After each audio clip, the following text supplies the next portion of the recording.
Good afternoon, everybody. We might get started. If you could please stand for the prayer and acknowledgement. I'd like to acknowledge the traditional custodians of our beautiful lands and our surrounding waters, the Ramangeri and the Ngarrindjeri people. As a community, we recognise and we respect their cultural heritage and their connection to the lands and the waters. Almighty God, we ask you to bless this council and allow it to be an agent of change to the people of this city and beyond. Direct and prosper its deliberations to the honouring of your name and the welfare of the people whom it serves. Amen. We gratefully acknowledge the men and the women of the Navy, Army and Air Force who made the supreme sacrifice in the preservation of Australia's freedom and democracy. We also proclaim our gratitude to those who return to us. Thank you. Please be seated. I note that we're resuming our meeting at 5:30 from yesterday's meeting, and also, while we don't have any apologies, Councillor Litterley will be a little late and will be here as soon as he is able to. Can I just remind members again of their requirement of disclosure of material, actual or perceived conflicts of interest if there are any such items on the agenda.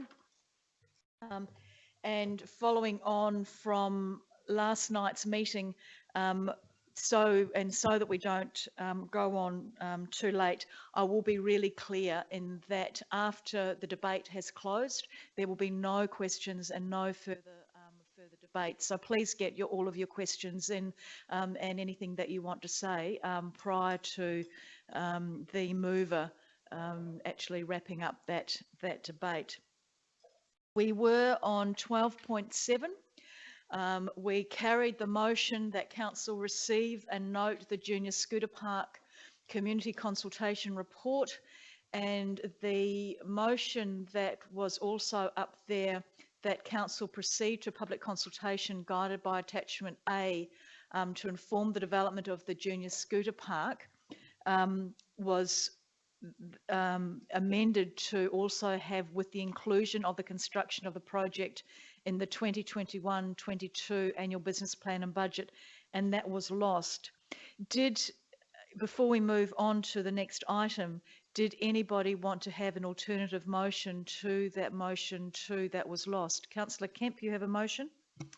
Yes, it's going to be the same motion with a variation to it, and the variation is after the Junior Scooter Park, and to consider the construction in 21-22 annual business plan.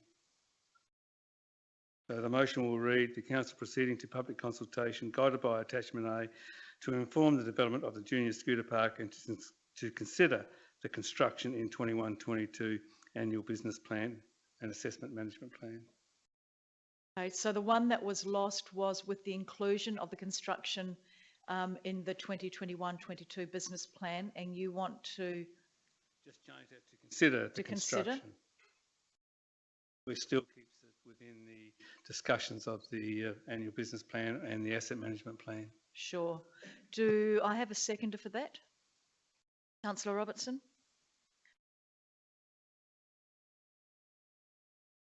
Do either of you want to speak to that? Yeah, there's not much more to say than I said last night, apart from I did send out today, and so did the CEO through Karina, that of a picture and plus some other documentation about the scooter park. It is a very childlike scooter park for the purpose of children and for the benefit of children, and for a small minimal cost and size and area, it'll be a great asset and value to our community for our children, local or visitors, to have somewhere they can play as they see the bigger kids play on the skate park, which they don't go to because I believe it's too scary for them and too dangerous for them to be amongst the older children. So that's why this was put up, to give something to our younger youth.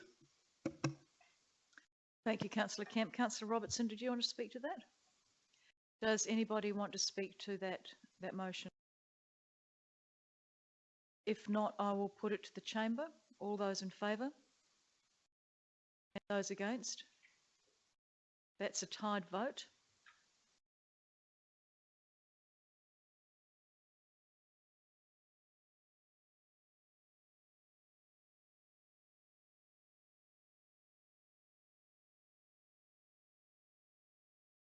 I will vote for this, and the reason that I will vote for it is that it is only considering the inclusion. The whole chamber has the opportunity to debate the inclusion of the construction of the project in the business plan and budget at a further date in the proceedings and in the budget process. I'm quite concerned that we would be going to public consultation when this isn't going to be necessarily included, and therefore I'd request that that administration put that to the chamber at the next budget workshop as a priority, so that we can look at whether or not that's going to be included in relation to this year, because we need to, when we go to public consultation, let the children know whether or not that's actually going to happen this year or next year. But I will vote for this if we can do that. Call a division, please. Certainly. All those for the motion? Councillor, I'll just wait for Karina.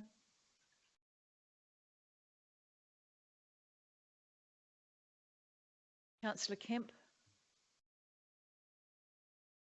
Councillor Charles. Councillor Glasbrook and Councillor Robertson.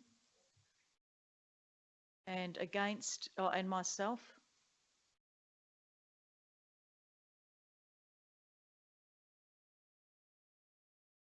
Against Councillor Henderson, Councillor Schofield, Councillor Hales and Councillor Mann.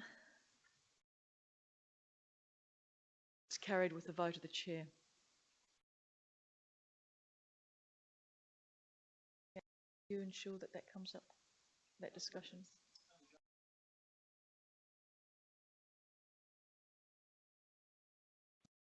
We now move to item 13.1. That is the CEO Performance Review Committee minutes. And I will do that recommendation en bloc, that Council receive the minutes of the CEO Performance Review Committee and that the CEO Performance Review 2021 be undertaken internally. You're moving that way, Councillor Mann? And do I have a seconder for that? Thank you, Councillor Henderson. Either of you want to speak to that? Anybody want to speak to that? Councillor Robertson?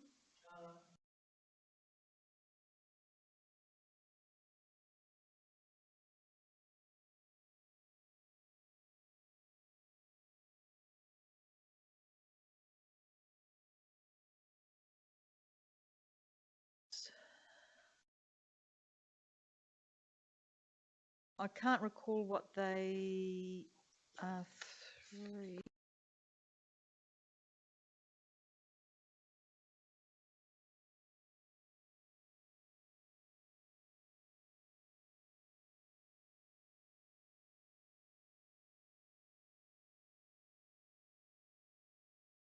There are several of them. I can't recall exactly what they are at the moment, but I'm happy to take that on notice and to provide those KPIs to you, Councillor Robertson, if you're interested. Yeah, thank you, Mayor, because we were invited last year, I believe, to put forward KPIs, and I'd just be interested to know if any of those that I put forward were included or not. I can certainly arrange to have them sent to you. Do you want to speak to that? Through the Mayor, if I may, the KPIs that were established for the last review period, which is currently still in place, were actually endorsed by Council. So they are still in effect. They were presented to Council after the feedback from members. So I can provide you a forwarded copy of that item that went to the Chamber. Does anybody else want to speak to that motion or have any questions in relation to it? If not, I will put it to the floor. All those in favour? Those against? That's carried. Thank you. The Audit Committee minutes of the 1st of February, and the recommendation is that Council receive and note those minutes. Councillor Mann moving that way and seconding that. Thank you, Councillor Glasbrook. Either of you want to speak to those minutes? Anybody want to speak to them or have any questions? All those in favour? Those against? That's carried, thank you.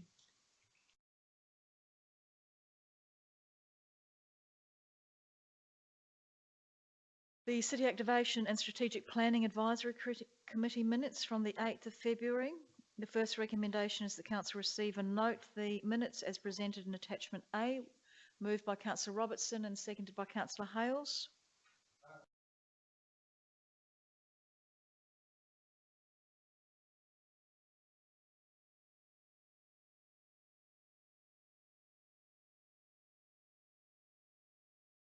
All right, when we get to recommendation 3, you can let me know what you want to do. Councillor Robertson, Councillor Hales seconding that. Either of you want to speak to that first recommendation? Anyone want to speak to the first recommendation? All those in favour of the first recommendation? Those against? That's carried, thank you. The second recommendation is that Council consider a budget allocation for detailed design of the Eastern Beach multi-vessel launching facility in preparation for future funding operations. Would someone like to move that way? Councillor Robertson, and to second that? If there is no seconder, then it will lapse for want of a seconder. You, Councillor Glasbrook. Do either of you want to speak to that? Councillor Robertson and then Councillor Glasbrook. Yes, thank you, Mayor. I think this is one capital project that we do need to be ready, to be shovel ready for it to be, if we are indeed fortunate enough to get some grant funding, or indeed if we find that this is the kind of project that attracts private sector investment, which will reduce the costs to council. It's an important facility, I believe, for the city, and in several different ways that have been outlined previously. But yeah, it's one that we do need to get shovel ready, since we already have put a lot of money and effort into the economic impact statement and so on. Councillor Robertson. Councillor Glasbrook, you wanted to speak? Yes, thank you. Yes, well, in seconding this, I just wanted to get some debate happening. I know we had a lengthy debate at our CASFAC meeting, but this is a little bit like the chicken and the egg situation for me in relation to whether we should be doing an environmental study or whether we should be doing a detailed design. As I said at that meeting, have significant issues about the seagrass, and I know our CEO has some information on that. I find it difficult that we're going to detail design something if we're not 100% sure where we're going to put it in relation to the land there. So I don't want to spend a whole heap of money getting some designs drawn up just to have someone come along and say, oh, you can't put it there because that's where the seagrass deposits are. So I don't know what the answer is, but I wanted to get the discussion happening to see if we could maybe pan it out a little bit. Maybe we should consider some of these issues before we get a detailed design. I'm not quite sure, it might have been in the thing. I can't recall how much money we're looking at spending, but that's my concern. Thank you, Councillor Glasbrook. Councillor Henderson. I have many concerns with this. One is the environmental impact. We are a tourism town, and part of that tourism is attracting people here for whale watching. I'm not sure a boating facility in that location mixes well with visits of whales and other sea life in that area. But I also think it's the chicken and the egg with providing another facility. Do you set up another facility and it attracts even more people here with the boats? So we still have the congestion problem. We just then have the congestion problem in 2 areas of town rather than 1. And my other concern is with the dredging of the boat ramp, which happened as an emergency at the end of 2019, I feel we've spent enough money on boating facilities for the time being, and we have some very important other priorities, which I think we should consider first. Councillor Kemp. Thank you, Mayor Jenkins. At this stage, I know it's only a consideration for a budget allocation, but I'm still waiting for the business plan to come, because I think the business plan will certainly identify all the key issues that we need to look at. It may identify environmental issues that preliminary studies or whatever a business case will provide. I think we can still consider this at a later date after the business case, because I like to read the business case before I look at any consideration. And taking on board Councillor Henderson's comments, are we transferring the problem from one area to another? Especially one of the areas I'm a bit concerned about is the shared pathway along the Eastern Beach area is very unkept, and yet we're going to put a boating facility there, which may be just even worse. And that's our premium beach coastline for people to walk. So I'm not going to support this until I've read the business case. Thank you. Thank you, Councillor Kemp. Does anybody else want to speak to the motion? Councillor Littley. I am coming in without knowledge of what other councillors have said, so I can only speak on behalf of, or what I've seen in the boating facilities working party. There is a great deal of a great desire by those members of that party who we've put onto that working group to harvest their knowledge with respect to how we make the most of our boating facilities and the most of the blue water economy. And I know that they have a great deal of hope that we can get moving on this facility, at least to consider design and everything like that. Do the business cases and do the due diligence that may be needed, addressing those concerns with regards to environmental issues. I'm sure, well, I'm hopeful that Councillor Robinson had expressed those points, or some of those points as well.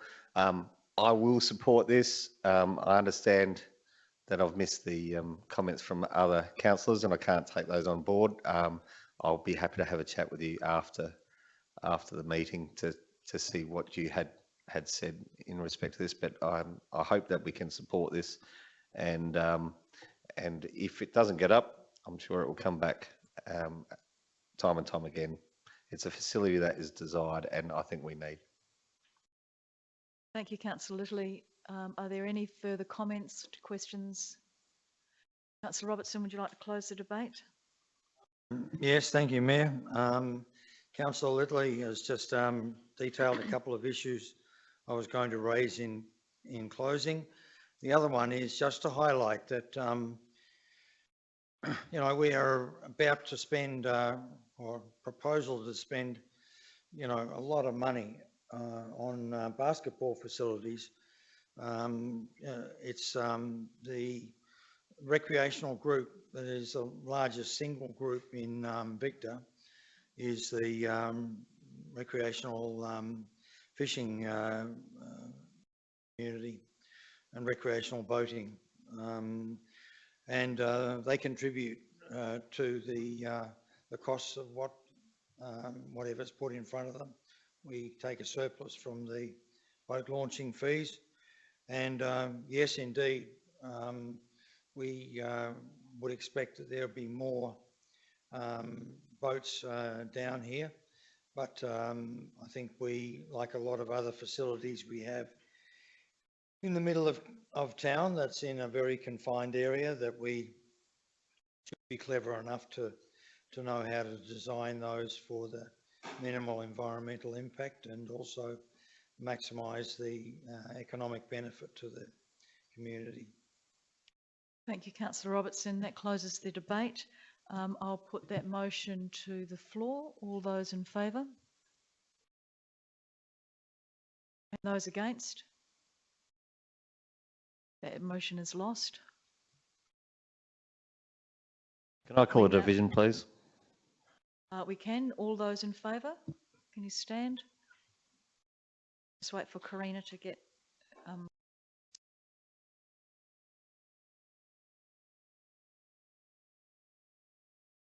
Those for, Councillor Littley, Councillor Glasbrook, Councillor Robertson, Councillor Schofield. Those against, Councillor Henderson, Councillor Charles, Councillor Kemp,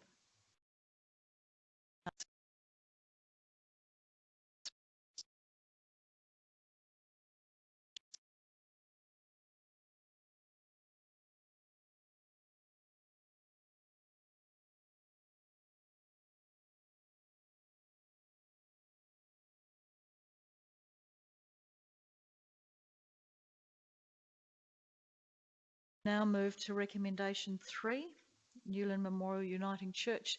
Councillor Robertson, you foreshadowed that you had a conflict of interest. Can you let me know what sort of conflict of interest you have and what you are going to do about it? Yes, Mayor, I have a perceived conflict of interest, and I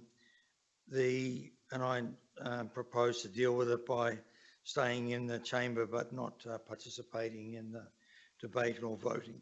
Thank you. So we have recommendation 3 that Council finalise the Newland Memorial Uniting Church unsolicited proposal for the Live Arts at Newland initiative and endorse the Memorandum of Understanding, and that the Chief Executive Officer be authorised to execute the agreement. You're moving that way, Councillor Henderson? And seconding that, Councillor Hales? Do you want to speak to that, Councillor Henderson? Councillor Hales? Does anybody want to speak to that? Councillor Kemp? Thank you, Mayor Jenkins. I support this initiative. I think it's a great opportunity for the city to have another venue which can be called upon for any purpose in the way of arts or culture and entertainment. And it's just good that the Masonic Hall, as Newland calls it, is a very articulate hall, very acoustically prepared, and I reckon it's just another asset that can be called upon by the city at any time. Thank you. Very much. Anybody else want to speak to it? Councillor Charles, was that your? I don't know whether I've really formulated anything, but I would like to say it's a pity we didn't, and you'll get me again, purchase the Salvation Army building, because it would have been ideal for a youth group. But perhaps through this arrangement, this unsolicited bid, the youth group, or not the youth group because we don't have one, but the youth might be able to utilise perhaps the hall. We could extend our opportunities there, and they could reach out even further, because there's facilities there where we might be able to do a youth club. Just mention it just in passing. Is there any further discussion in relation to the Live Arts at Newland initiative? Councillor Henderson, do you want to close the debate? Just to simply say it is a very good venue, and I did attend the last concert there and it was very good. Very much. I'll now put that to the vote. All those in favour? Against? That's carried. Thank you.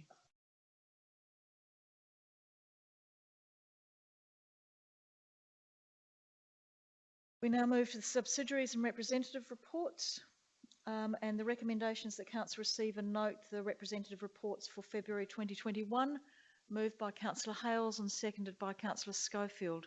Either of you want to speak to them? Does anybody have any questions or comments in relation to the representative reports? Councillor Robertson and then Councillor Charles. Yes, Mayor, I was surprised to see in this page 314 in the horse-drawn tram section here that the board has approved the upfront payment of 26,000 plus GST out of this year's operating budget towards the fees for an APR. I don't know what an APR is, but anyway, an internship program for a PhD study on something to do with the economic viability of the horse-drawn tram, I believe. It staggers me that we continue to see this sort of thing popping up in this business of ours. We're struggling to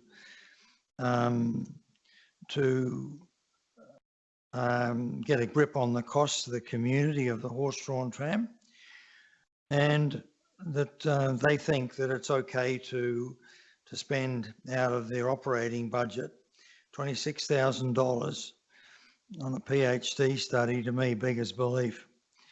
It's not just the issue of the money, it's about the timing. And at a time when we should be reducing the deficit here, and I'll be foreshadowing a motion at the next council meeting that we make it clear to the Horse-Drawn Tram Authority that breaking even doesn't mean that you can ignore the $420,000 subsidy that's provided by the ratepayers in this city, and that you can talk about break even by just simply balancing revenue against some of the direct costs, but ignoring the fact that we have $420,000 going into this operation every year. So to me, that I've got no idea why this thought bubble appeared, and that this payment is been approved. But to me, I find it a bit offensive. Thank you, Councillor Robertson. I might ask Kelly Knight-Stacey if she's able to respond to that. Thank you, through the Mayor. So in regards to the recommendation, the Horse Tram Authority have the ability to allocate their budget within their particular activity area to achieve the outcomes that council would like them to achieve. I'm just trying to look for the current report so I can give you a little bit more detail. But in terms of making decisions, if they're not asking council for additional monies, then the board is able to make decisions on the allocation of their budget. I will see if I can bring up that and maybe provide an update once I just get to the report. Okay, thank you, Kelly. Mayor, I have a follow-up question. Yes, Kelly is quite correct. But if you read the report, that's the reports plural that are in here, there's constant references to that. Oh, by the way, we might need some more funds from the Victor Harbour Council. So they're constantly flagging this issue that they need more and more, but when it comes to shelling out, out of their operating budget, this sort of money for a study that's really quite peripheral to the operation of the horse-drawn tram, and I think that that's a bit rich. Councillor Charles was wanting to speak, but you've got a question, Councillor Schofield? I have, through the Mayor, to Kelly. Kelly, isn't it correct that out of the 26,000 that the Horse Tram Board will receive most of that back at the completion of the program, which should come in before the end of the financial year? Is that correct? Through the Mayor, so it may come in before the end of financial year, but it's more likely that it will be just after the financial year in 21-22, and they will receive 90% back of that amount that has been expended. The report that leads to the minutes that you're discussing at the moment is essentially to have someone, a PhD student, undertake an economic benefit analysis on the horse tram to provide opportunities for further sources of revenue, and to see how much of a benefit it actually does to the town, and look at other options that are available to the Horse Tram Authority for bringing in its own source funding. So that's the reasons behind the study, and the $26,000 did need to be paid up front, but they will get 90% back once the document is finished. Thank you, Kelly. Councillor Charles, and then Councillor Littley. May I ask where the 90% is coming from? Is that a government grant or support? It's a federal government grant. Taxes. In the Australian Coastal Council's newsletter, myself as a bit of a climate change denialist, was rather surprised to start to read that the current 0.8 of a metre projected sea level rise is consistent with projections of the Intergovernment Panel on Climate Change, and since 2008 has guided where development and construction can occur along Victoria, Southern Victoria, Australia, 2,500 kilometre coastline. But the 8 metre figure, or 0.8 of a metre figure, 800 centimetres, does not take into account the projected melting of Greenland and Arctic glaciers and ice sheets. The updated IPCC projections in 2019 factored in the impact of ice melt and found that further inaction on climate change would be likely to result in sea level rise of 1.1 metres by 79 years away. And the CSIRO have had a crack at it too, and they're saying that so many towns around Victoria, Port Phillip Bay, coastal towns such as Port Fairy, Apollo Bay, Inverloch and Lakes Entrance will be seriously flooded. So I don't think we actually would be immune to that here in Victor Harbour. And I'm wondering, in 179 years, they're suggesting in 2300, there'd be a 5 metre rise in sea level, which would probably take us up Ackerman Street, and that would be our new coastal care area. So I'm wondering whether we should be taking this more into account when we're looking at a lot of these projects where we're fiddling around on the edge of the town, primarily on the seafront, and we should be really seriously thinking about things like, why would we ever build a bike track down by the train line, because the train line will be underwater eventually, if that's the case. If not, it'll be threatened or severely threatened in the short term or the medium term. So I just think we need to take that more into consideration. I know that Councillor Henderson will probably concur. Councillor Charles, Councillor Littley. Yeah, I'll come back to the this study by the Horse Tram Authority with the PhD student. I'm far from offended by it. I'm excited by it, because we sit in this chamber time and time again, and the question comes up of the authority, what value do we get out of the horse tram, and why are we spending this money? Why do we let it run at a deficit? Well, this study, which is 90% funded,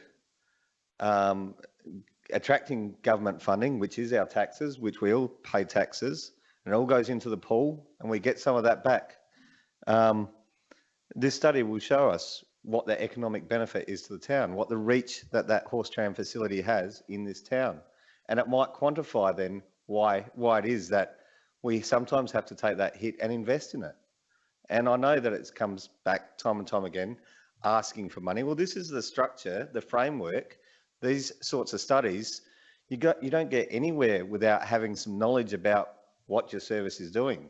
Every tourism service around the world knows who its customer is, knows where their economic value is in that. I'm excited by having a study there, because those questions will be answered.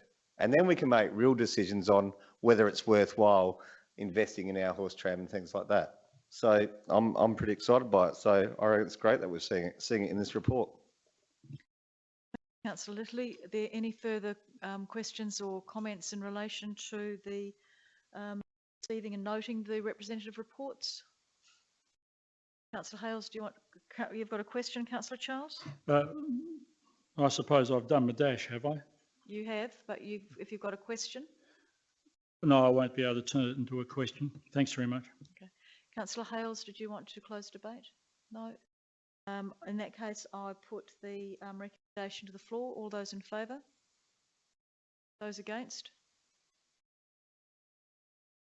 In favour. That recommendation is carried. Thank you. 14.2, Fleurieu Regional Aquatic Centre, first and second quarter budget review. I'll do that recommendation en bloc. Would someone like to move that way? Councillor Kemp. And seconding that is Councillor Schofield. Councillor Kemp, do you want to speak to the two recommendations? Thank you, Mayor Jenkins. Just basically, what I'm just going to say is around about the reporting and how the authority reports its financial position after these reviews. There's a simple table. It says the operating deficit before council contributions is 1,425,824. You take off the council's contributions, and then the actual deficit is 690,647. So it gives a clear indication of what the true deficit is. Take off the council's contributions so people know how much councils are contributing. So it's just in the reporting lines, it's just to give clear figures so people understand what's been reported, and so it's a true value of how the authorities are running. And of course, there's room for improvement, and that's what the authority is working on, to increase those improvements and to reduce. But the economic benefit to the community, the authority through the YMCA has done a study, and I believe, if my memory is correct, the benefit of the aquatic centre is $8 million to the community in wellbeing. So it serves a good purpose.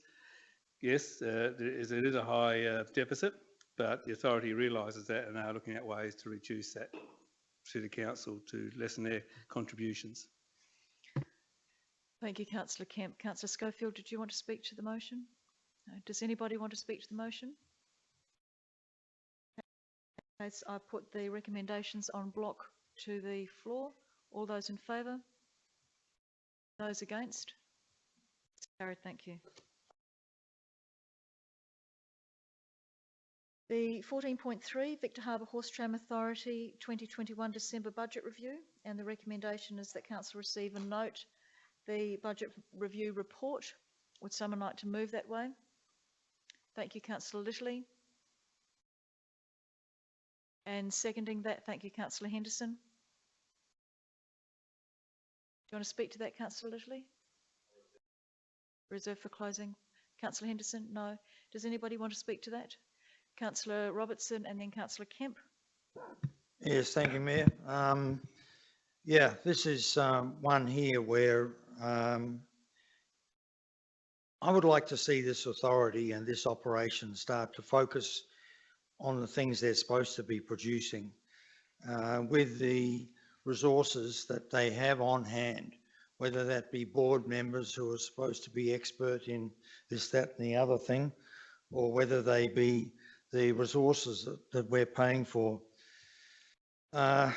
You know, here on the bottom of page 329, which is due to, you know, drop in ticket sales, there's always a bunch of excuses here, and it kind of comes down to the wind and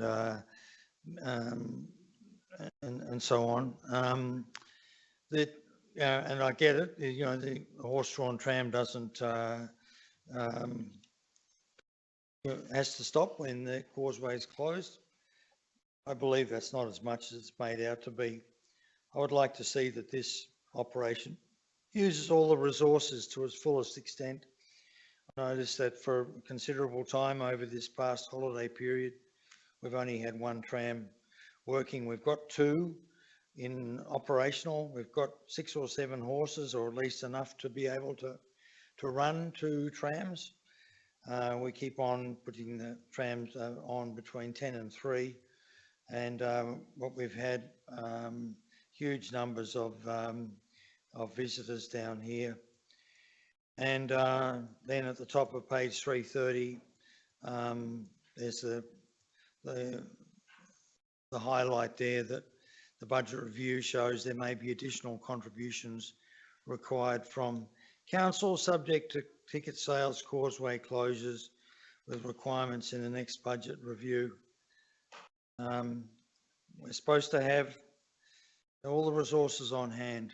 I'd just like to see this operation, really fully apply all those resources, getting on the job of keeping that business going and minimising the costs.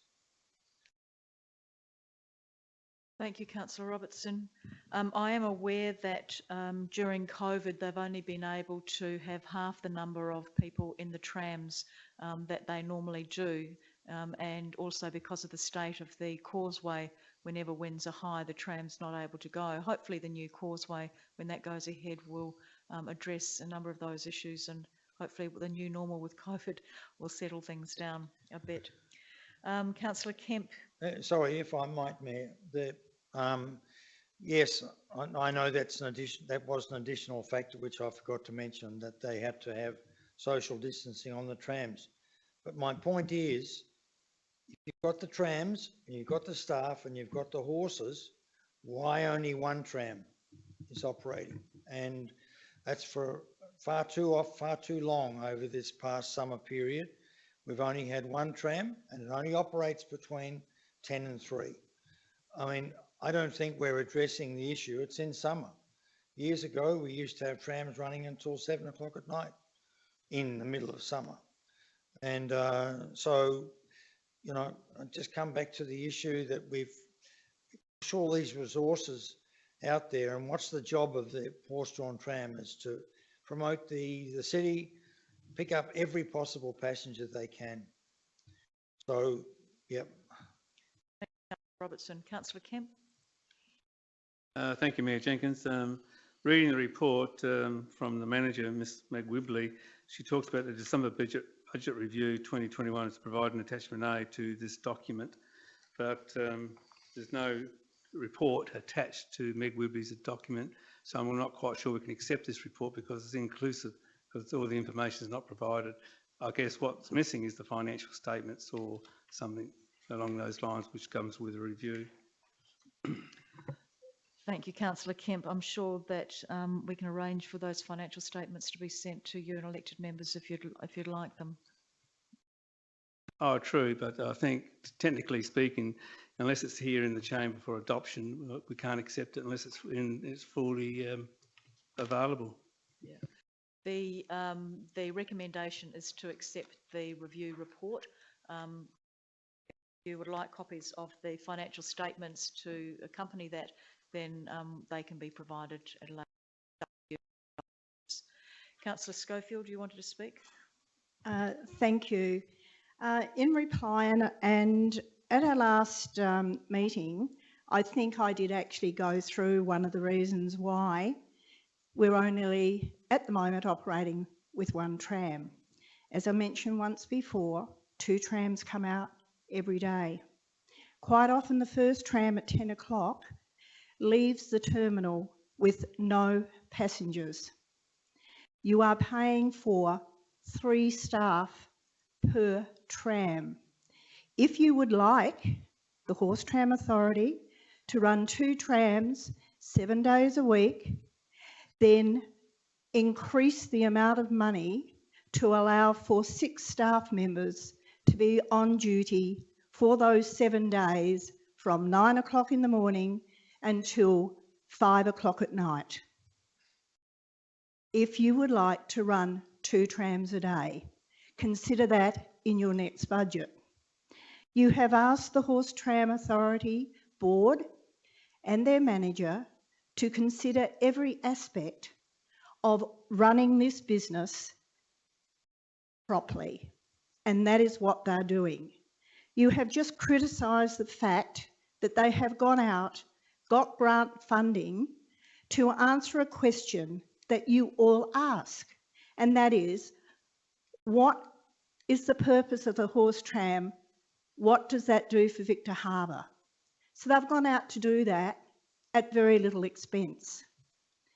As I said before, they are working behind the scenes, and they are no different to any other business in Australia to the fact that COVID has hit them badly. Unfortunately, or fortunately, we work with animals.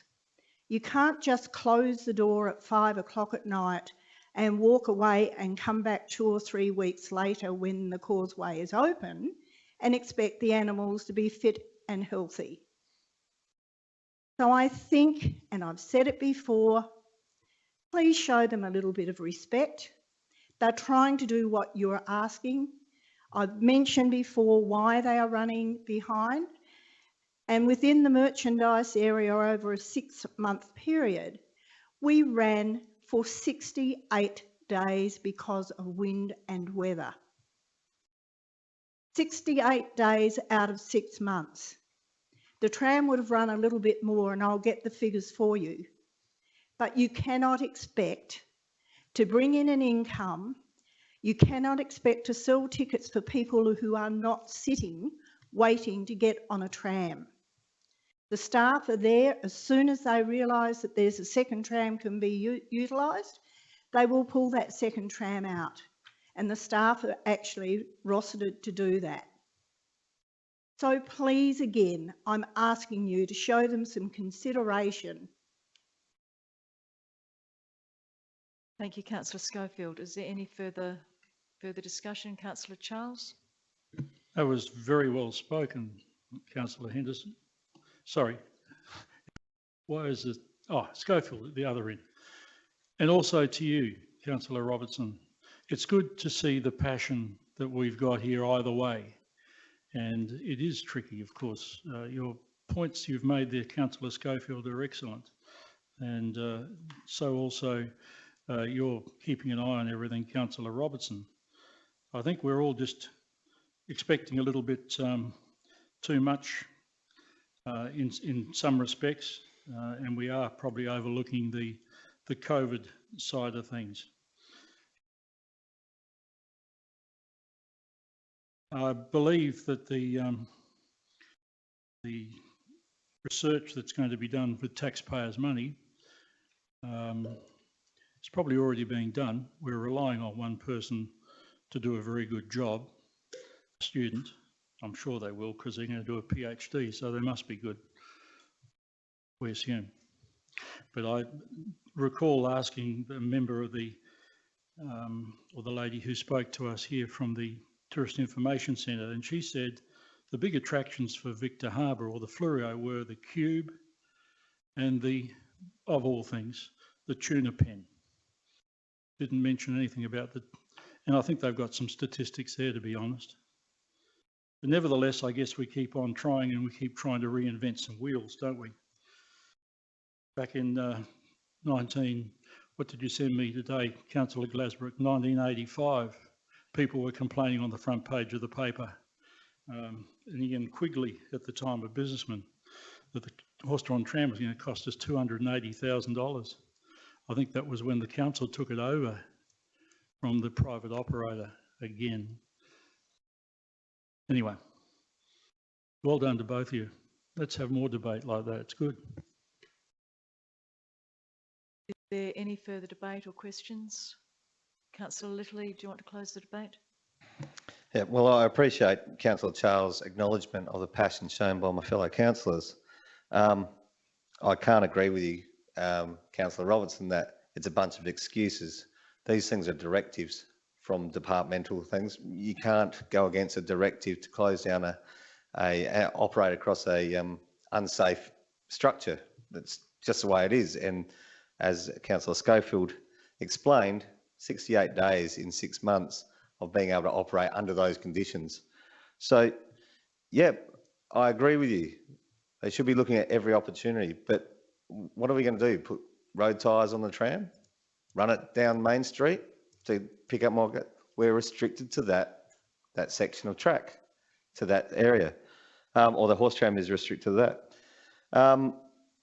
That's the attraction, a horse tram crossing the causeway to the island. That is the attraction.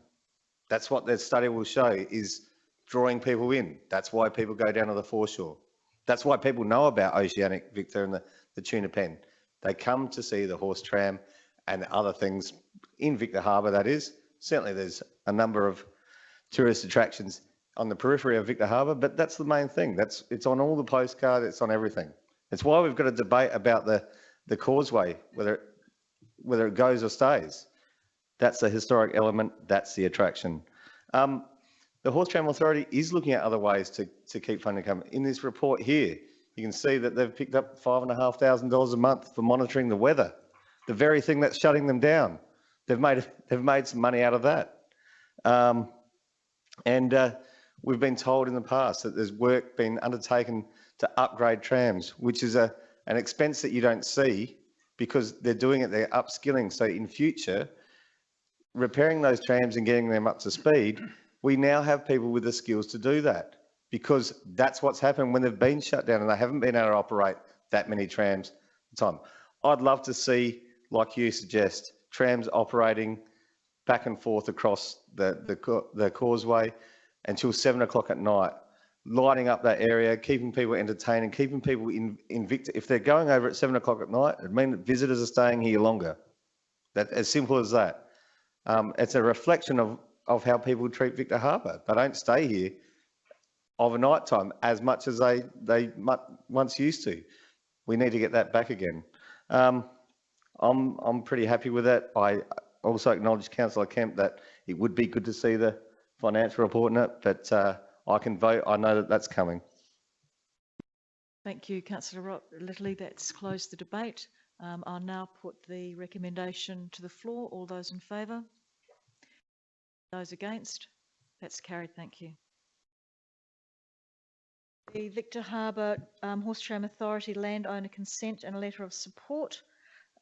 This is about applying for grant funding, getting another source of income, and because there's 3 recommendations, I will do them separately. The first one is that Council receive and note the report. Would someone like to move that way? Councillor Schofield, thank you. Seconded by Councillor Littley. Do either of you want to speak to that? Councillor Littley? No. Does anybody want to speak to that?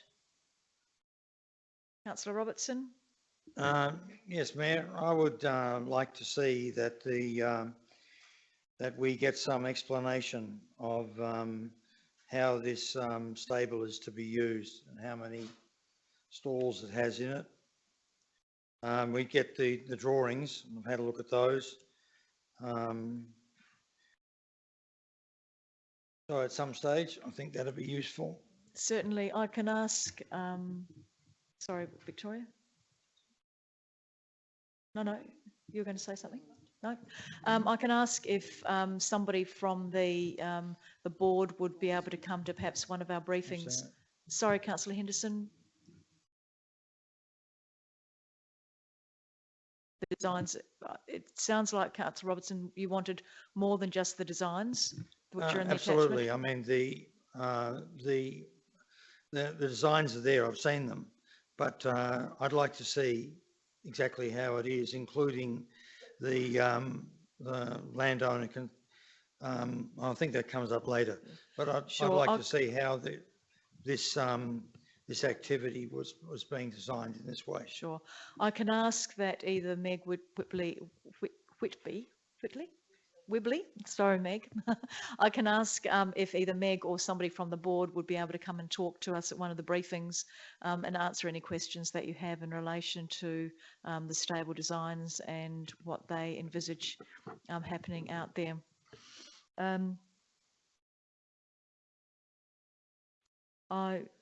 Question, have we not had that briefing?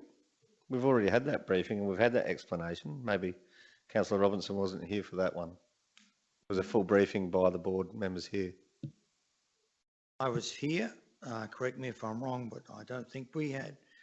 Those discussions were around the need for certain areas of land, which I thought were excessive, and but also the size of the stable, not the operation of it.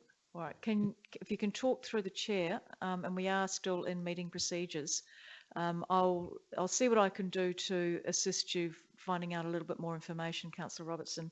At the moment, we are still on the first recommendation, which is just receiving and noting the report and the landowner consent letter. And that was moved by Councillor Schofield, seconded by Councillor Littley. Is there any further discussion on that, Councillor Kemp? Just seeking clarification on the landowner's consent. What does that refer to exactly? Landowner, is that landowner consent to construct these stables? Is it landowner consent to apply for grants? Through the Mayor, I'm happy to answer that. It's very similar to what we would provide to our sporting clubs who lease land of councils. They're required to get landowner consent before they apply for any grants, and also in terms of their development application. So they have a lease with the council, as the sporting clubs do, and they are required to have it. So it's basically saying we are allowing them to build on our property. Just a follow-up question for that, please, CEO, through the Mayor. If it's our budget, our asset, and the building will be ours because it's a capital asset we're building, do we need to really give consent? Because considering it's all council aspects, the authority is the operating side of it and manages on our behalf, but all the asset aspects, I just find it a little bit intriguing that we're giving consent to approve a building which is our own building with our own money as a landowner on our own land. It just seems strange to me. And even our development application, I thought that would have been a council application, not so much the authority, because it's our building. If you could explain that, please. Through the Mayor, yes, I can. So basically the authority is its own organisation. That's the way it's been established. And even though it is a subsidiary owned by the council, the same sort of provisions apply as if it is a community organisation or a separate organisation. We're required to have that delineation between roles. So they're still required to get council consent because it's not the council that's actually building it, it's council's subsidiary, which is its own organisation and has its own identity. And similarly applies even with the clubs that build facilities on council's property that council may not even contribute to. That asset actually, technically, if that club was to fold, would become in council's ownership. So Is that similar to the shed built by the football club and the cricket club? or any facility that's built on council land technically will become a council asset if that club was to no longer be there or lease that property. Thank you. Councillor Littley? I have a question because I didn't speak as seconder. Yep. Am I correct in my belief that they would require landowner consent to apply for the grant? It's a consideration of the grant application. Yes, they do. Yep. Thank you. We are on the recommendation on receiving and noting the consent and letter of support report. Councillor Glasbrook, you want to speak?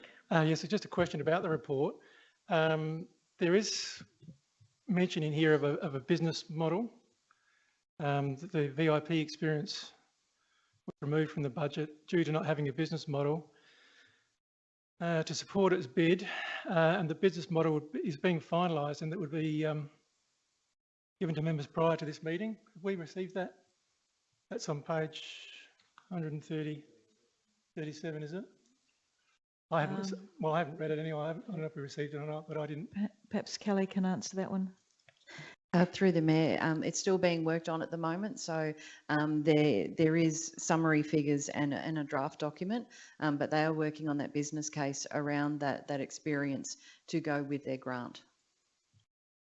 Okay, well, I think it's probably fairly important we have that information personally, but you know, this could be, you know, we need it to be successful. Anyway. Thank you. Is there any further, Councillor Schofield? You'll be closing debate, so I can just ask, because you moved this, is there anybody else have any other questions or anything prior to you closing debate? No, would you like to close the debate? Thank you. I guess this is, it is important that they actually receive a letter of support. There are two components, I guess, and one is the fact that there is within the budget monies to build the stables, which is, you've seen the plans. This is going for a grant to look at gaining better value out of the stables by looking at, and it is called a VIP experience. So this is an add-on. So what the board are actually asking is that you support them in looking for a grant to further develop and increase the income to the Horse Tram Authority.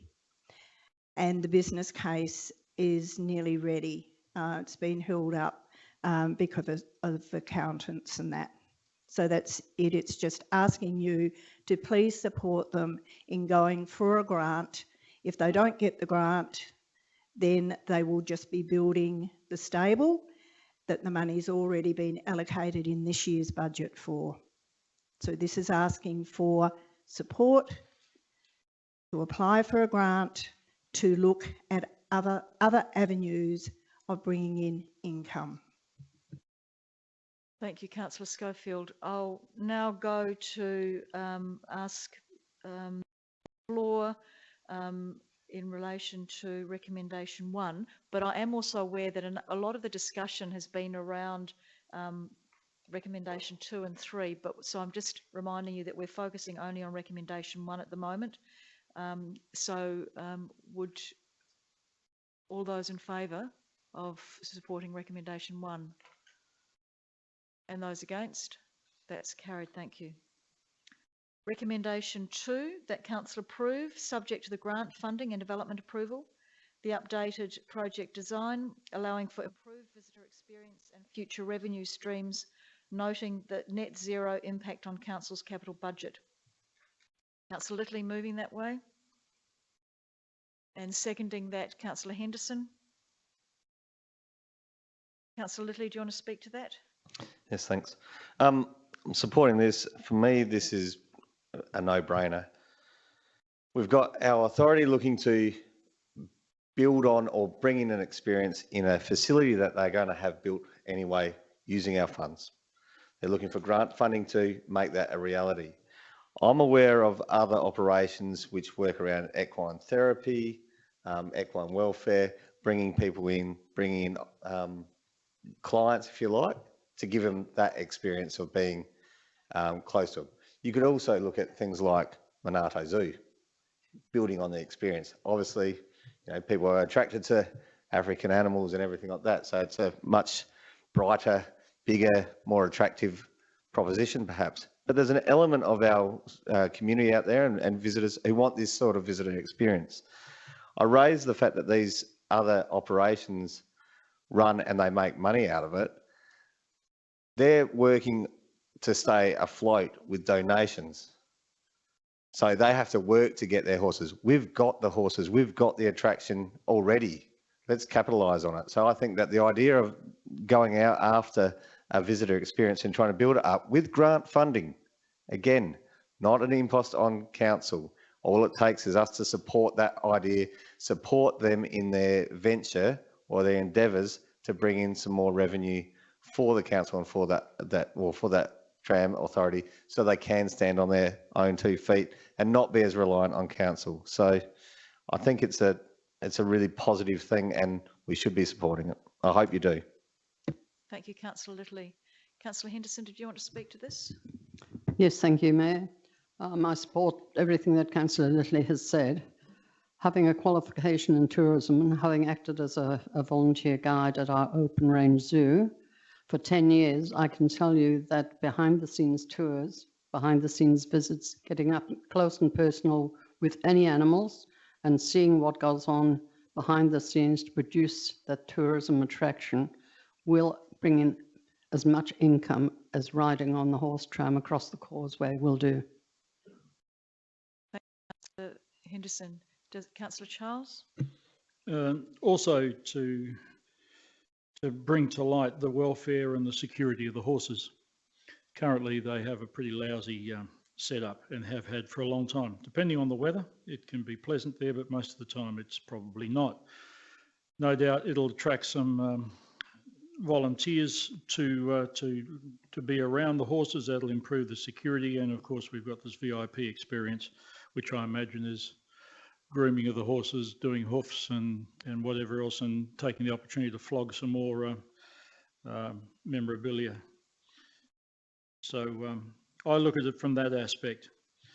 And the revenue is there to be improved. I also look at it from the point of view if there's any staff there minding these horses, a message can come through when things get busy. Bring another horse up, bring up the other carriage, we need you because we're flat out right up here. So, you know, it's just spreading the business out a bit. But I would hope that it's going to be run by volunteers in the main in that area. I think it would attract volunteers. Thank you, Councillor Charles. Councillor Glasbrook. Well, yes, I certainly agree as well that we need to encourage them to go out for grant funding and whatever else, and I don't speak against that, and I am trying very hard to respect the Horse Tram Authority, and I don't speak against them publicly, and I'm afraid I think we might have the cart before the horse, if you'll excuse the pun, because we're responsible for this ultimately. We don't have the figures, you know, we don't have any of the operating costs that they're expecting. You know, we don't have that business case and that stuff. I'm afraid I don't think it's responsible for us to just say yes to something we don't even know what it's going to be, really, as far as I'm concerned. So I'm trying to be encouraging and positive as well, but I'm afraid I can't be in this instance because I need to know for myself, because ultimately we're responsible. So it's as simple as that for me, I'm sorry.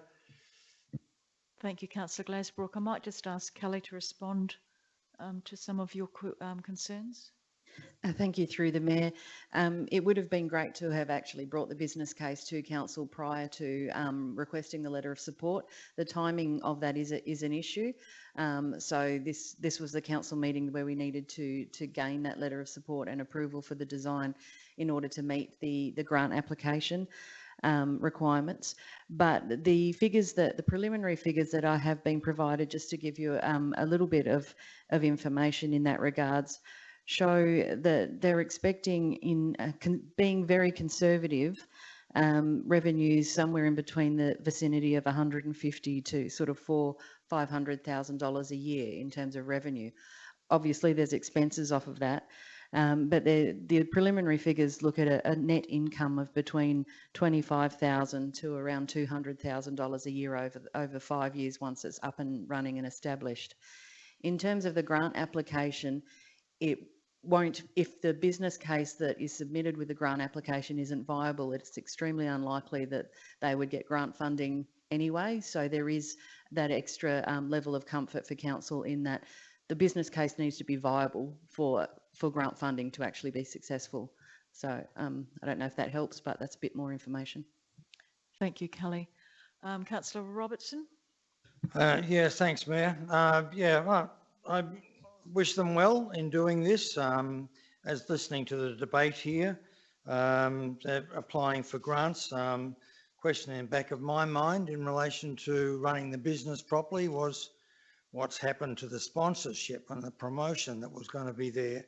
We were going to be getting a sponsorship program getting going, and we know from the previous work done on the previous Horse Tram committee that there were considerable opportunities for not only reducing the cost to council, but also to increasing revenue for the operation by having a serious sponsorship program, for which I believe, stand to be corrected, we don't have. We were supposed to have it in January of last year.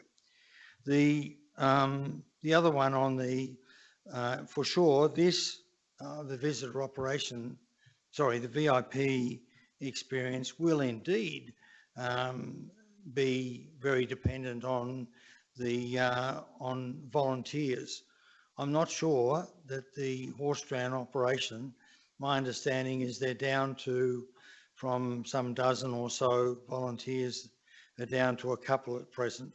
And so one would hope that they would be able to, get back their volunteer cadre, because that's not only an important way of reducing their costs and providing the experience that Councillor Henderson was talking to here about, not only touchy-feely with the animals, but also touchy-feely with the humans, the local humans, but that of course the costs of those people is virtually nothing. So, yeah, I wish them well. I'll be supporting this, but I'll be watching it also to see that, okay, if they don't get the grant funding, you know, where's the sponsorship?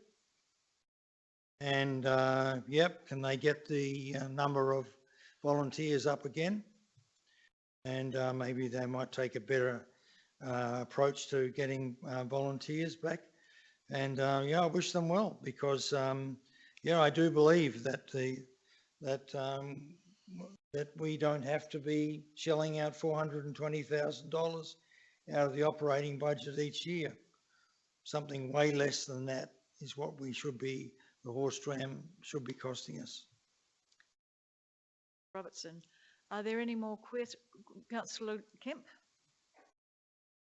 Thank you, Mayor Jenkins. Look, I do wish them well in this application because I can see that if they don't get the, if they do get the grant, they won't come into council to ask for more money because the current budget allocation provided is insufficient for the construction fit out of the shed due to the land clearing requirements and the larger footprint they've designed. So the grant is to cover all those extra costs. Again, if we don't have all the information in front of us, it's really, are we making the right decisions, you know, really on a women of prayer? My concern is that we don't have all the information again in front of us to make a decision to support them. I know it's all subject to grant funding, but the other side of it is that if they don't get the grant funding, what is their fallback position on the design of the stables?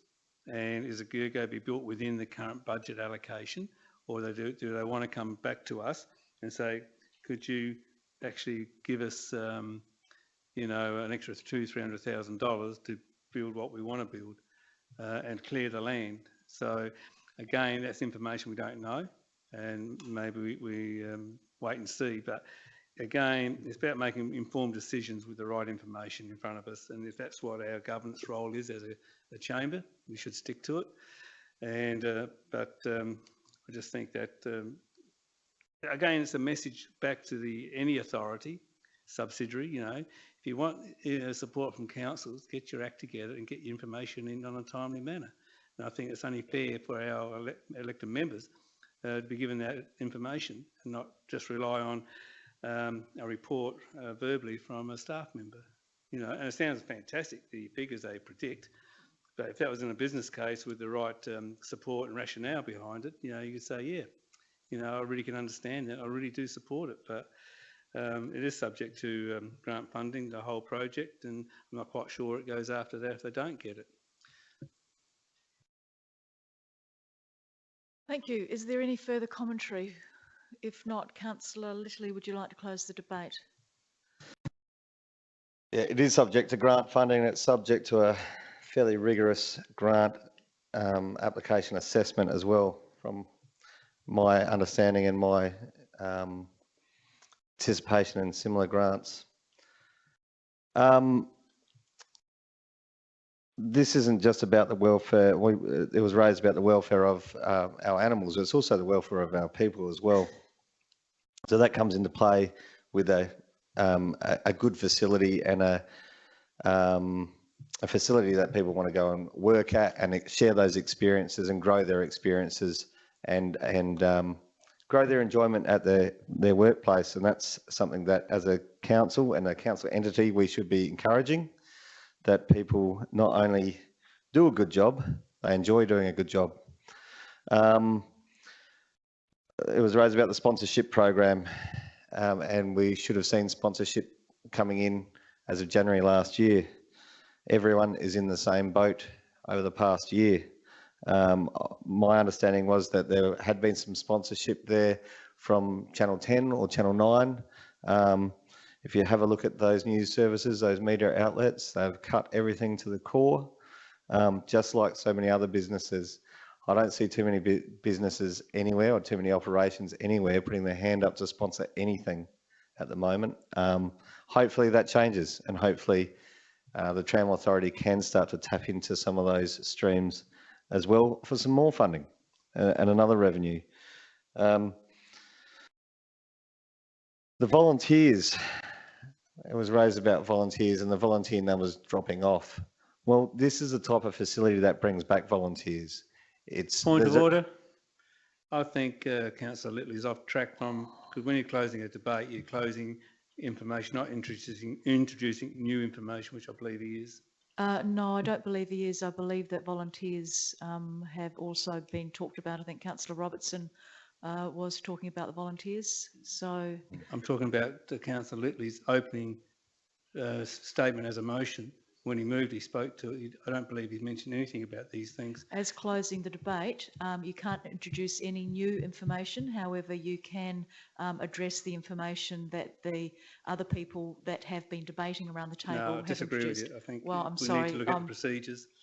No, I'm sorry. I don't accept your point of order. Carry on, Councillor Littley.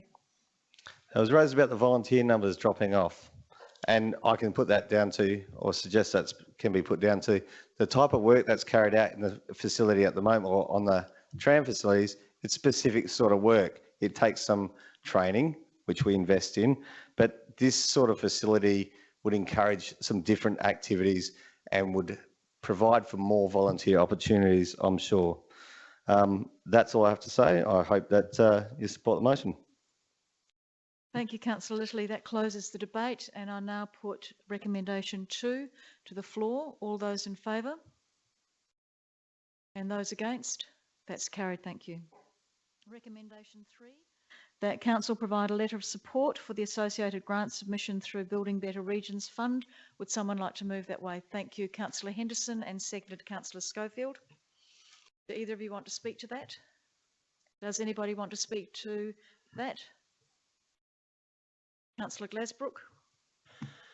Yeah, look, I'll just mention again, just following on from the last item, from a risk point of view, I notice in our risk, there's the risk of low on this item. I believe that our risk is high, and that if any of our selected members or anyone ever proposed that we go out for a grant without having a business case, without having seen a business case, or without having considered the reputation of council, if we do send this to a grant and the business case doesn't stack up, our reputation could be damaged. So again, I support them, but we're not going about this in the right way, and I think we need to be responsible.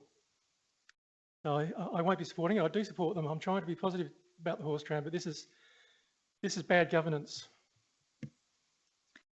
Councillor Glasbrook, are there any further comments from the floor? Councillor Henderson, did you want to wrap up?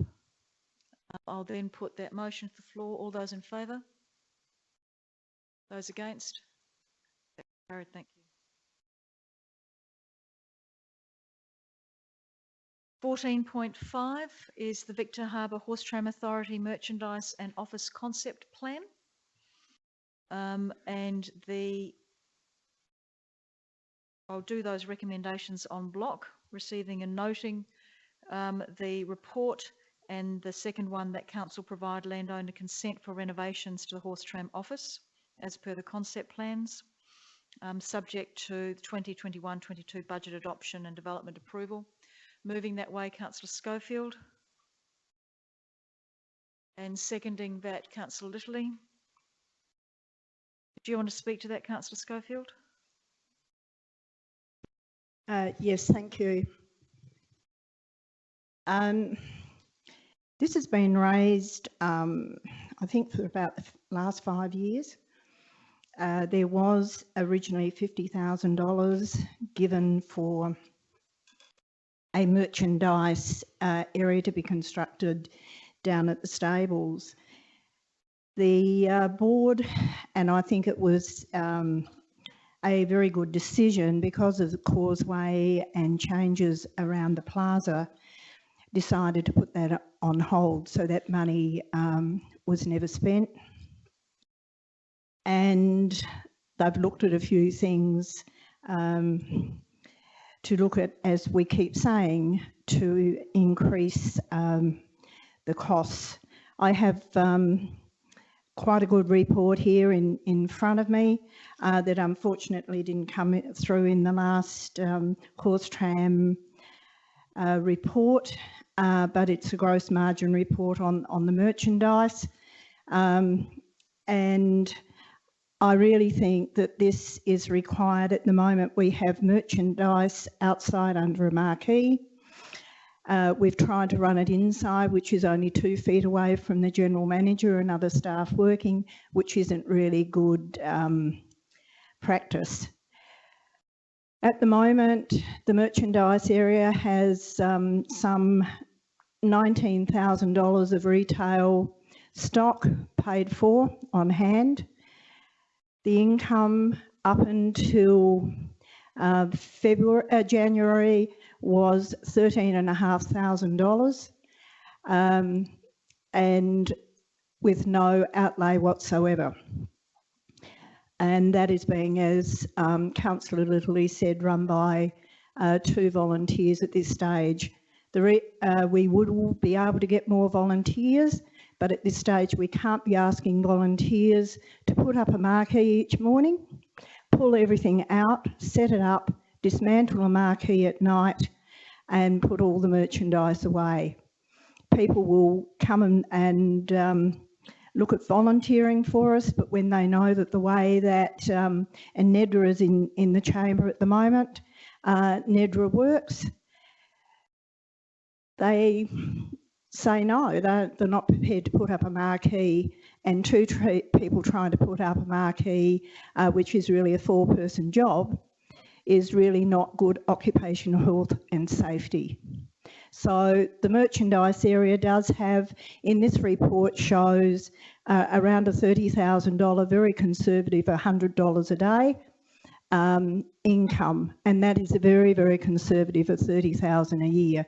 I believe it would make more as we increase our merchandise, but the merchandise area is sitting in a very financial position at this stage. Thank you, Councillor Schofield. Does anybody have any questions, or Councillor Robertson? Yes, Mayor. I recognise, I've seen Councillor Schofield down there running the merchandise section at the horse-drawn tram, and seeing the little marquee that's been put up there. I do find that that you know, spending $60,000 on this on the rearrangement, as I see the plans that are attached there, seems to be, you know, quite a lot. And it's unfortunate that we couldn't use, as was previously mentioned, you know, perhaps one of the other trams as a souvenir store. Might make it even more attractive. And so it's a heap of money to be spending. If you look at on page 343 and 344, you'll see the little spot there that's being converted from an office to I believe that's the merchandise area. $1,000 of that. And if I might, Mayor, ask Councillor Schofield through you. Sure. Should she be declaring a conflict of interest in relation to this item? She's essentially, I think, is a volunteer running this section of the Horse-Drawn Tram Authority. She's not receiving any monetary payment. It's completely up to her whether she perceives a conflict of interest or not. It's not a decision for me, it's a decision for individual members. That was my question to her. And I must apologise, Councillor Littley, as you seconded this, I should have come to you prior to going to Councillor Robertson to see if you wanted to speak to it.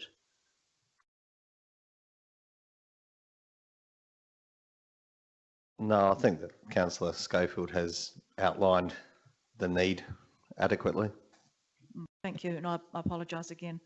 Does anybody else want to contribute to the debate? Councillor Kemp. Thank you, Mayor Jenkins. It's just a point that Councillor Schofield raised in her good information about the reasons why we should do this. It's just that there was 50,000 allocated, I believe, in the 2021 capital and wasn't spent. So what happened to that money? was it spent on something else? Did it need council approval to change the requirements to spend that money on something else? Can that money be carried over to next year's budget? So do they need to borrow 60,000 again? Or so there's the questions along those lines. I don't expect Councillor Schofield to answer it, but I thought maybe Kelly might be I'll able ask to. Kelly Knight-Stacey if she could respond to that. Thank you. So through the Mayor, being a capital item, it would have been in the original budget, but as it wasn't undertaken, there would have been no loans needed to be taken out for it. So effectively the project can be carried over and would be considered in the normal budgetary process. So it is currently in the draft asset management plans for 21-22. And then if it goes ahead, then council would need to figure that into its borrowing requirements. I'll continue my, I support this. I think it's an opportunity, again, apart from volunteers welfare, but I think, that area, it has to be a unique area, to draw the visitors to the tram as well as to purchase the merchandise and to set it up properly, and also for staff to work in that building in a proper, safe manner and good conditions, so in winter and summer. So I think that is a good process here that I wish them well with it, and I hope it all turns out great and get more volunteers to assist you. Thank you, Councillor Kemp. Does anybody else have anything they would like to contribute to the debate? Councillor Schofield, do you want to wrap up the debate? Thank you. I have just noted that the plan that you're looking at shows, and I've just better, before I open my mouth any further, sorry, I was looking at the wrong one. I thought, oh no, they've forgot to put the office and the staff area in there as well, but no. So thank you, but I can definitely, through the research and the reports that we've kept, see that this could really assist in the financial future of the horse tram. So thank you. Thank you. I will put that recommendation on block, recommendation 1 and 2, to the chamber. All those in favour? Those against? That's carried. Thank you. We now move to item 14.6, Victor Harbour Horse Tram Authority, the Audit Committee Chair and Deputy. I will do this recommendation again on block. The first one, that council receive and note the Audit Committee Chair and Deputy report, and the second one being that council endorse the appointments of John Morgan as Chair and Rachel Kennedy as Deputy Chair of the Audit Committee. Would somebody like to move that on block? Councillor Schofield. And do I have a seconder for that? Councillor Henderson. Either of you like to speak to that? Anybody like to speak to that or have any questions? If not, I'll put it to the floor. All those in favour? Those against? That's carried, thank you. 15.1 is the mayoral report, and the recommendations that council receive and note that. Would someone like to move that way? Councillor Henderson and Councillor Schofield. Does anybody want to speak to that or have any questions? All those in favour? Those against? That's carried, thank you. The member reports. There are no member reports for February. So the recommendation is to receive and note, but given that there are no reports, we can move on. We can just move on. There is a matter of urgency, and you should have received 16.1 railway extension out of the tram barn into Railway Plaza. And I'll ask Karen Rokaczynski to speak to that. Karen, I just checked. Does everybody have that that recommendation and report? Yep. Karen, do you mind speaking to that? Thank you. Through the Mayor, so this one's coming as a late item. As we're working through the construction of the Railway Plaza precinct, the extension of the tram line from beyond the barn towards the railway goods shed has presented some challenges. What was presented initially was in the design was a couple of tram tracks and hadn't actually considered sufficiently the level changes in that particular location.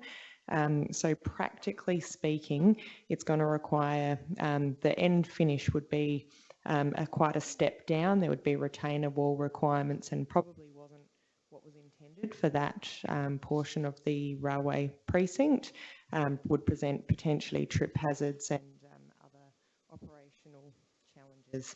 So in discussing this further with the General Manager of the Horse Tram Authority, there are also some concerns about the security of the tram itself in that location and some challenges in terms of them being able to staff and secure the tram, as well as some work health and safety concerns about pushing the tram into that section. So practically speaking, they're suggesting it wouldn't be feasible for them and would be more of a cost impost in terms of their operations. Something that they're certainly concerned that they don't want to impact on, with council's quite obvious desire to reduce operational impact on council's budgets.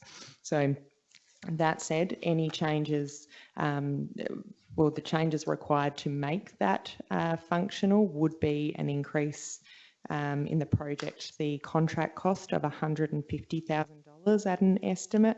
And as I said, there were some operational challenges there that have led to a recommendation that we actually remove it from the scope, current scope of works for that precinct, with the thinking being that with some further consideration, if there was still a strong appetite from the chamber, that it could be included as part of a future stage of Main Street or another public works project. Thank you, Karen. I will do the recommendation en bloc that council receive and note the report, and the second recommendation that council endorse the removal of the rail extension works. Would someone like to move that way? Thank you, Councillor Hales, and seconded by Councillor Henderson. Do either of you want to speak to that? Councillor Henderson, no. Does anybody want to speak to that? Councillor Robertson? Yeah, Mayor, I appreciate the explanation given. I did read this, but Director Rokaczynski normally is crystal clear in her explanations of what's going on. On this occasion, I was really a bit lost as to what's going on here and where this is, and I know the general area, but what indeed. My understanding is that you want this extension not to be included, to be taken out, so it becomes a saving on the cost of the railway plaza stuff. Is that correct? Through the Mayor, yes, that's correct. So just to clarify, the extension is to the area immediately beyond the tram barn. The concept plans showed the tram track extending beyond the end of the tram barn and terminating just to the area adjacent the railway goods shed. And that's the bit that we're suggesting that it shouldn't then be extended beyond the tram barn. The tram barn should remain where the tram line ends in that location.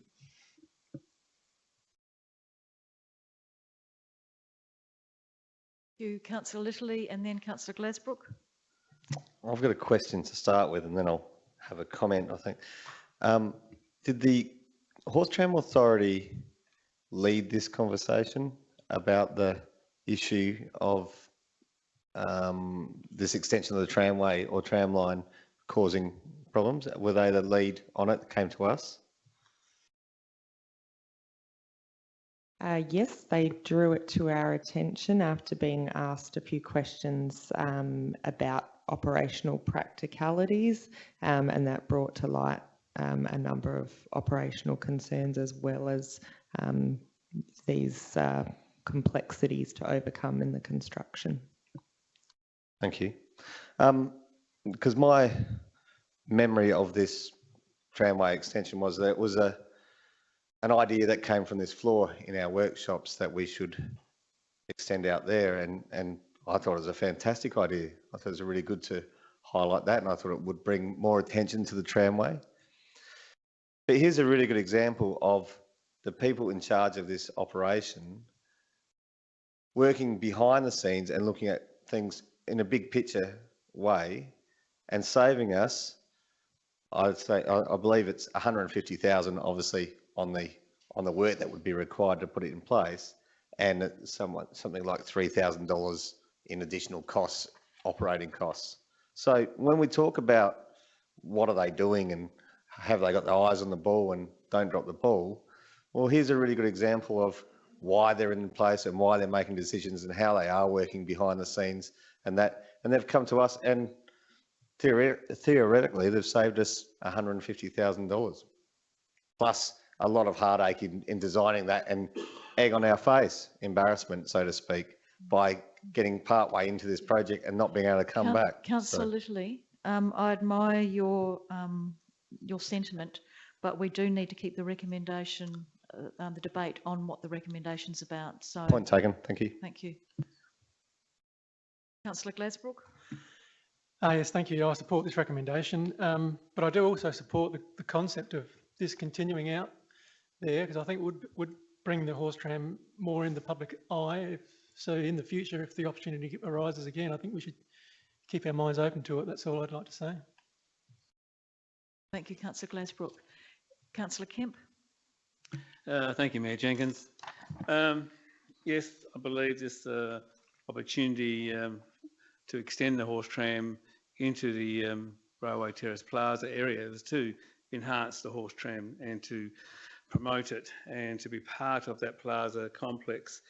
Yes, in the concept of, in the idea, we never thought about what are the issues around, making it work and making it happen.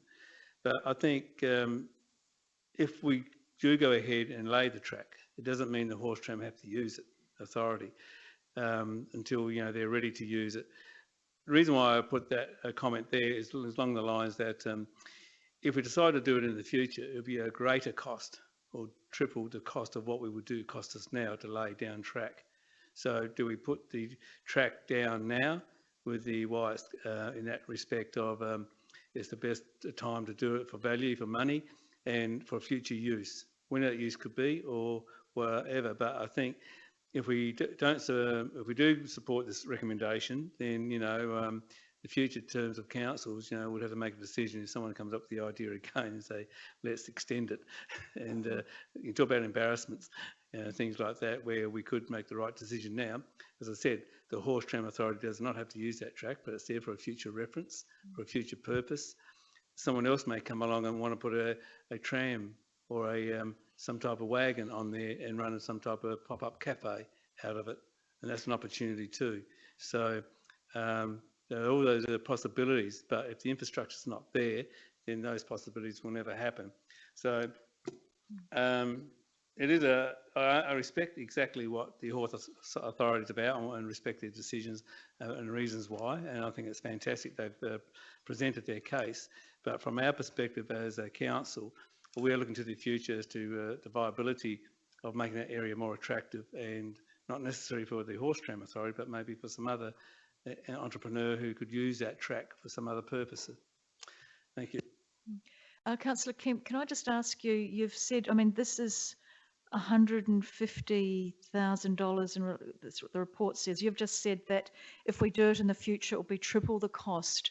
Can I just ask you where you got that from? Generally speaking, this 150,000 is only to make the modifications to the actual design. That's not the cost of actually laying the track and all the components to lay the track to do that. Normally, when you lay something down and you rip it up and put something new in it, it is a normal blowout of costs. It's more expensive to rip up things that's already in place and then lay something down and relay it down again. So generally speaking, it's best, it's like doing the car park, if I drew an analogy, that you build it all at once because it's much cheaper than building it in stages over 2 or 3 years because the costs go up. That's the reasons why I said that it could be double, could be triple, could be 6 times. I don't know, but generally speaking, the rule of thumb, costs go up if you have to revamp something new again. I just also wonder, have you seen the risks that are on page, well, the third page, 1, 2, 3, in relation to this occurring in terms of risk management? As I said, risk assessments can at times be a little bit woofy or a little bit waffly, or whatever how you want to put a term. But the risk there for employee and public safety, if the Horse Tram Authority uses the track and they decide to push it out instead of using a horse to drag it out, yes, that is a problem. I understand that. But I'm suggesting that the Horse Authority do not use the track, but let's lay the track down for future. Councillor Schofield? Thank you. It would be very nice that if we've got the $150,000 to just lay something that we possibly would never use, could you please give that to the Horse Tram Authority to use in other ways that's going to be more beneficial? Look, it was muted at what we could perhaps do in that particular area, but when we sit and have a look at it, that once you bring a tram out, you're going to have staff or volunteers sitting there. The other thing that was also looked at and muted is that we have a beautiful glass building that highlights our trams. So behind the scenes, we are looking at ways that we can utilise that and bring future income into that area by bringing people in and doing tours and that, and using it for events as well. So while yes, it would be fantastic and the thought of it, I don't think the expense on a maybe is really warranted when we're looking at skate parks and other things that we could spend that money. It's idle money, it'll sit there. If there's a change in the plaza, which we do have sitting in one of our plans, where it's recommended that the horse tram barn actually be moved. So I think all these things we need to take into account when we're looking, and yes, it would be great. I could really think of some things that you could do, but you do limit your market. There's no disability access into it, and we can't have children climbing up and running all over the trams. They are very valuable trams. So those are some of the things that we actually looked at. Plus we also took into account conversations had with the CEO and staff. So there's been a lot of thought given into it. And yeah, look, it'd be great, but I can't see us investing $100 and something odd $1,000 on a whim that it may be used in 5 or 10 years' time. Thank you, Councillor Schofield. Is there any further commentary or any questions? Councillor Hales, do you want to close the debate? I'll now put that recommendation en bloc to the floor. All those in favour? Those against? That's carried. Thank you. Questions on notice? There are no questions on notice. Questions without notice? Councillor Kemp, you have a question without notice? Yes, Mayor Jenkins, it's to do with a lot of email trails concerning yourself. I just want to know why you, the Mayor, in an email to a community member, alleged elected members continuing to harass staff around the Crozey Hill estate. I'll take that on notice, Councillor Kemp. Thank you. Any other questions without notice? Councillor Charles? Mayor, when we receive a note, an item like as in earlier last night in the meeting last night, I'll just get to the item don't mind. Haven't messed it up. But when we're just given the opportunity to receive and note something, I just need a clarification. After all this time, I should know better, but to receive something is to accept it, isn't it? That's kind of like the meaning of the word to receive. And when we note it, are we then agreeing with the contents of the report? All the contents of the report, for example, item 12.5 in this agenda here, where it just says, look, really nothing to worry about here, no need to discuss anything very much. We'll go through it with a fine-tooth comb, but we're receiving it, we're accepting it. We're not, it doesn't require a decision from the chamber. We're receiving it as information, we're noting it as information, but it doesn't require a decision. But I'll let the CEO respond further if you like. She's I'd probably like more that. Thank you very articulate much. than me. Thank you, through the Mayor.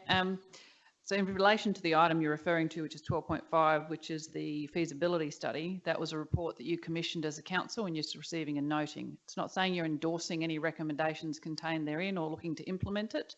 You're just receiving and noting the report. As a council, you're acknowledging that that task was completed. Similarly, if you receive and note minutes of a committee, if you receive and note them, that is one thing. But if you receive and note the recommendations contained therein, then you're obviously acknowledging any recommendations made. We don't tend to do that because it's somewhat misleading. So if there's any recommendations from a committee, we would then draw them out as a specific recommendation of the council to then move in most cases. You're not, it's about receiving and noting. You're acknowledging it, it's been brought to your attention and you received it. Thank you for that, because I think there was a lot of confusion when we were doing so many of those alterations, one after another, and people were trying to make sure that they understood everything fully and were making a decision being fully informed.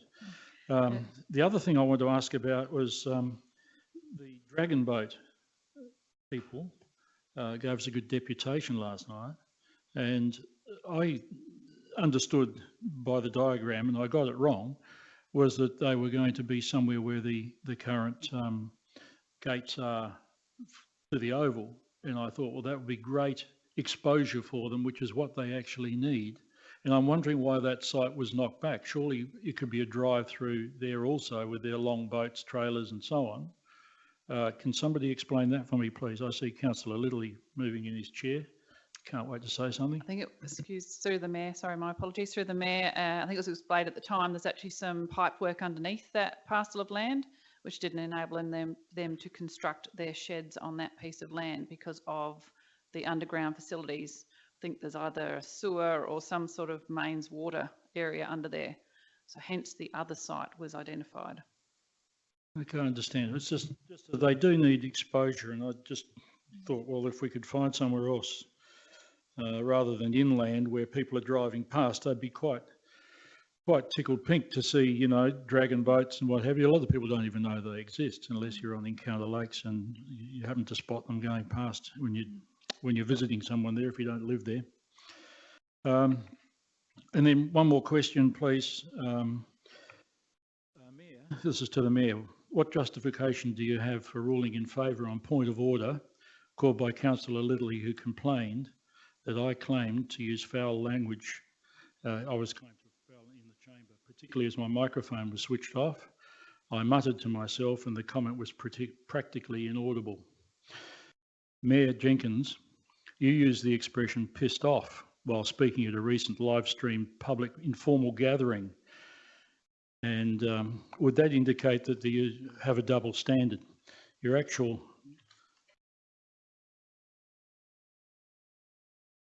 comment you made was, I think our community would be really pissed off. And you said, that's a professional psychological word. I'll take your question on notice. Thank you, Councillor Charles. Any other questions One without more. notice? One more. Question without notice. Mayor Jenkins, in an email you specifically named me as the person responsible for continually harassing council staff on numerous occasions. Do you have any evidence to support your allegation? I'll take that on notice, Councillor Charles. Thank you. Any further questions without notice? Any motion? There are no motions on notice. Are there any motions without notice? We now move on to confidential items. 21.1, confidential audit committee appointment of independent member.